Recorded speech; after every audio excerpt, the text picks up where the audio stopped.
everyone, my name is Maggie and I'm an educator here at Naples Zoo. Today we are going to learn about alligators. One fun way to do that is by creating your very own alligator finger puppet. Let's get started. For today's activity, you'll simply need scissors, a piece of green paper or whatever color you choose, and then something to color with. Start with your piece of paper. Go ahead and fold it in half long ways, just like so. Next, what you'll do is fold one of your halves in half again, long ways. This is the part we'll use for your alligator. If you would like, you can actually use the other half of your paper to share with somebody at home who would like to create their own alligator. Or you can use that extra paper for your final touches.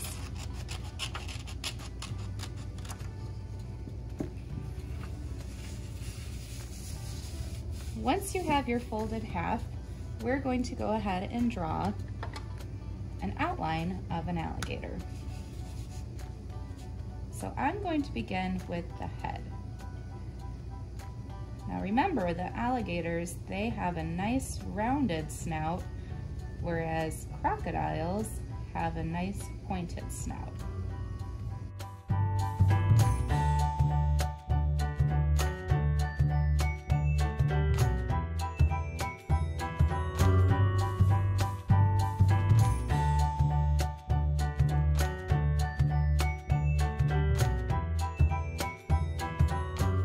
Once you have your outline of your alligator, we're going to cut it out. Make sure you do not cut on the folded edge. Once you've cut out your alligator, now you are going to make 2 cuts in the center of the body along the folded edge. This is going to be the slot for your finger.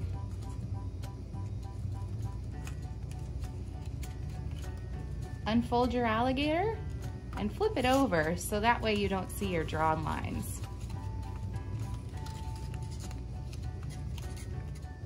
I'm going to decorate using markers, but you can choose whatever you'd like to use. I'm going to start by creating the nostrils, which go right on top of the alligator's snout. Next, I'm going to draw in some eyes. Those usually go on top of the alligator's head to help them see in the water. If you would like, you can continue decorating your alligator if you choose to do so, or you can leave it just as is. And now you're ready to play. Simply put your finger through the slit of the center of the alligator and start exploring.